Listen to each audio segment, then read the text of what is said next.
जय हिंद। आज जब मेरा chief of the army staff पद का उत्तरदायित्व पूर्ण हो रहा है तो मेरे मन में गहन आभार, कृतज्ञता, गर्व और संतोष की भावना है। सैनिक स्कूल से लेकर अब तक का सफर अविस्मरणीय रहा है। 4 दशक से अधिक समय भारतीय सेना में सेवारत रहना मेरे जीवन का सबसे बड़ा सौभाग्य रहा है। भारतीय सेना किसी एक व्यक्ति विशेष से नहीं, बल्कि अपने सैनिकों, कमांडरों, पूर्व सैनिकों, परिवारजनों और देशवासियों के अटूट विश्वास से शक्ति प्राप्त करती है।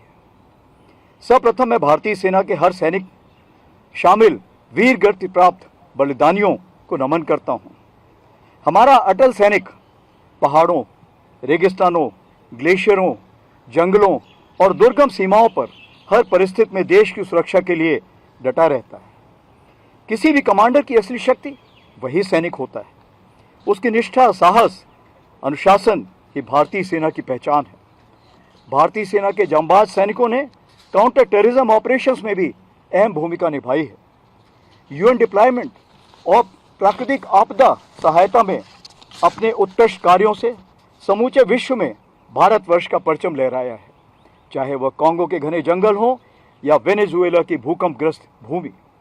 इन 2 वर्षों में भारतीय सेना ने प्रगतिशील तरीके से हर मोर्चे पर अपनी तैयारी, संतुलन और सजगता बनाए रखी।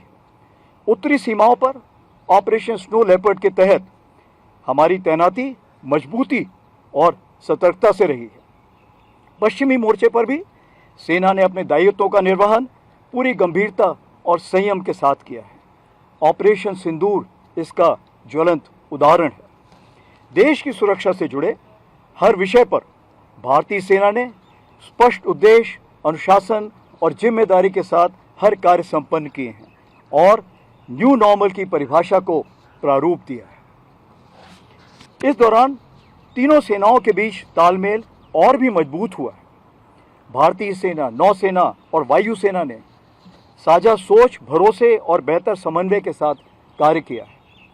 भविष्य में युद्ध और अधिक जॉइंट, इंटीग्रेटेड और थिएटर ओरिएंटेड होगा। इसलिए हमारी दिशा स्पष्ट है: साथ देखना, साथ निर्णय लेना और साथ कार्रवाई करना।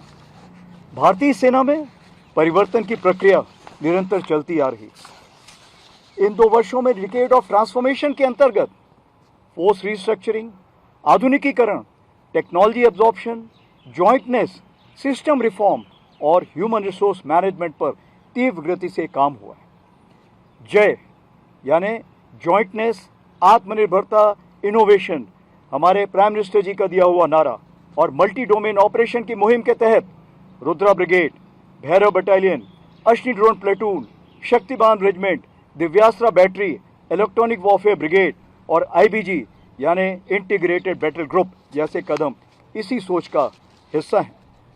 सैनिकों का कल्याण, पूर्व सैनिकों से जुड़ाव और परिवारों की देखभाल भारतीय सेना की स्थायी प्राथमिकता रही है। पूर्व सैनिक, वीर नारियां और परिवार सेना की सामूहिक बड़ी शक्ति हैं।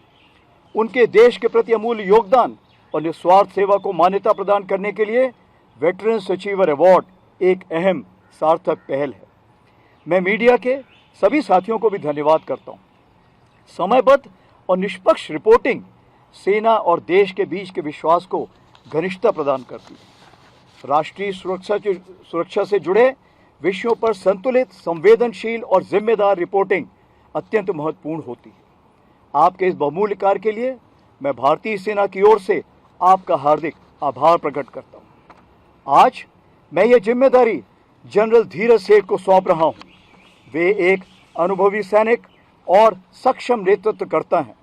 मुझे पूर्ण विश्वास है कि उनके नेतृत्व में भारतीय सेना अपनी गौरवशाली परंपराओं, प्रोफेशनलिज्म और संकल्प के साथ और भी बुलंदियों को छुएगी। आज जब मैं यह दायित्व सौंप रहा हूं, तो भारतीय सेना के भविष्य को लेकर मेरा पूर्ण विश्वास है कि हमारी सेना अपनी परंपराओं से जुड़ी रहेगी, वर्तमान चुनौतियों के प्रति सजग रहेगी और भविष्य में आने वाली हर परिस्थिति के लिए निरंतर तैयार रहेगी।